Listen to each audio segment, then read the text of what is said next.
My name is Beston. I live in Cape Town. Also, I do delivery. Interbet helped me to realize my dreams. Now I have my own delivery vehicle and I'm able to do the removal in and around Cape Town.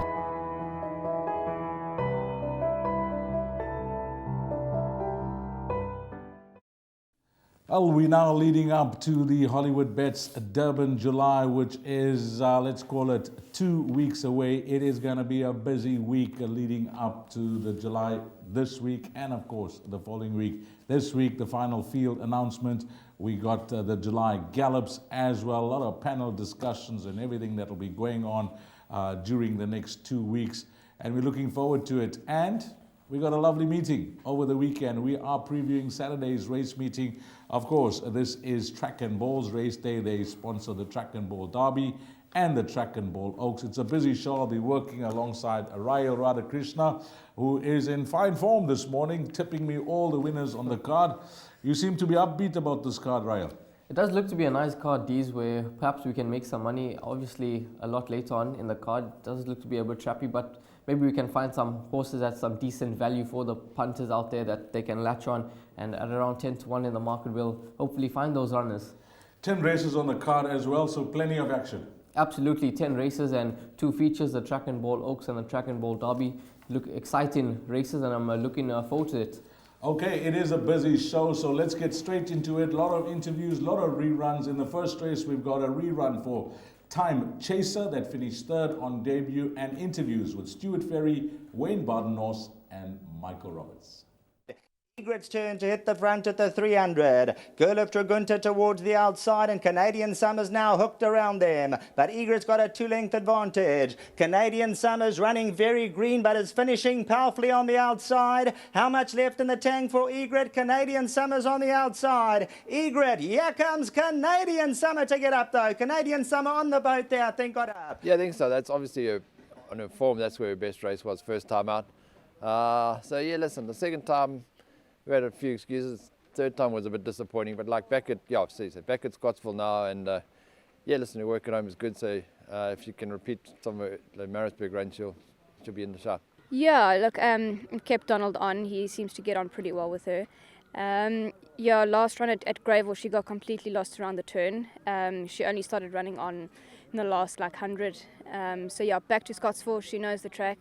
It is a bit of a competitive field, but yeah, we would take a chance and hopefully she's in the money again. Yes, Saturn Moon. Her first time out, she was a bit nervous and behaved a little bit naughty behind the start, but she's improved at home, and we're just hoping for an improved race.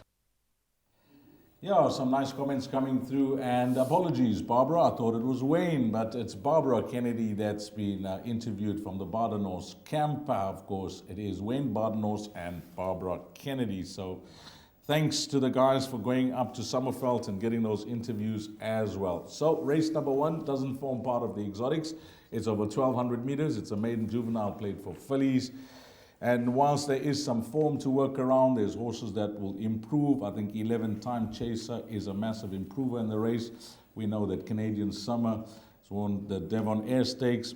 Lady Heist, really good run first time out. That was on the poly track, unfancied. Beaten by a big outsider, a first-timer called Russian Doll from the Michael Roberts stable. Yeah, there's a few others that I think will improve. Number 10, Joy to the World as well. I know Ryle thinks that 12, Ideal Gift is a runner. Ryle, I'm going to go all in here. I'm hoping to get off to an absolute flyer. The horse has been frustrating, and for his followers, very costly to follow. The daughter of Canford Cliffs, after a very good debut run where they liked her, disappointed. You heard Stuart Ferry mention there were excuses next start. Last time out, ran to a point, faded in the running, but that form line, Hold My Hand, Winter Journey winning. Double Dream has come out to run third. And I agree with him. Back down the straight is going to be the key for me. I'm hoping to get off to a flying start. I'm going to give her one more chance. I like her a lot. And Dee's touching on being back down the lane. My main question to Stewie was that, do you think she's going to be better at Scottsville? And he was a bit cautious, given that how disappointing she has been. But there's no doubt that her best run was at Hollywood Bet Scottsville. She was beaten by Sabatini on the day, and I think she was entitled to that run, and she would have no doubt come on, been back at Scottsville. She does look to be the horse that they all have to beat, and that Pantia form line has also worked out nicely with Vision of Will and Willow Me coming out to win. So no doubt, Totally Rocks back at Scottsville is the one to beat. Beaten favourite in the last 3 starts. But as you mentioned, number 12, Ideal Gift, I think could be some nice value at 20-1 in the market. Now, she finished behind Sabatini. We'll call it 5 lengths behind Totally Rocks. Now, Totally Rocks has had 2 runs after that, whereas Ideal Gift has only had 1 run, and that was a debut run. I think that she's entitled to a lot of improvement. She steps up in trip to 1200, which I think is going to suit her down to the ground.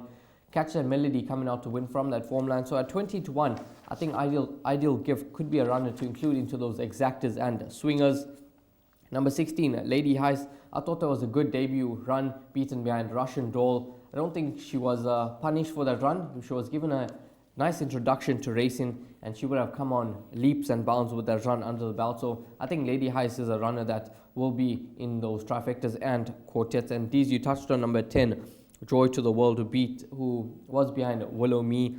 Perhaps a horse that will be running at them later on in the day. Yeah, it looks like a horse that's going to improve as well as expected with Doug Campbell's runner. He doesn't rush his babies, and he would have been really happy with that start. There will be followers of a DT for trifecta and quartet money. The one thing that we know about this runner called Lady Heist is that she's a half-sister to a filly that's trained by Shane Humby called Twice As Far, who's done really well. I think she's a 3-time winner. She gets on well with that young kid, Donald Getson, who's having a wonderful run as well. So, whilst we can make a case for a few runners that will improve, there are unknowns in the race as well. It is the last saloon for me. It is the last chance that we give Totally Rocks. I think she's bumping the right type of field. I'm hoping that she can get punters of the top one off to a flying start. Ryle feels she could be vulnerable, but I think down the lane at Hollywood Bet Scottsville, she is no doubt the filly to beat. And I'm going to make her, yeah, you heard it, yeah, I'm going to make her a 5-star bet.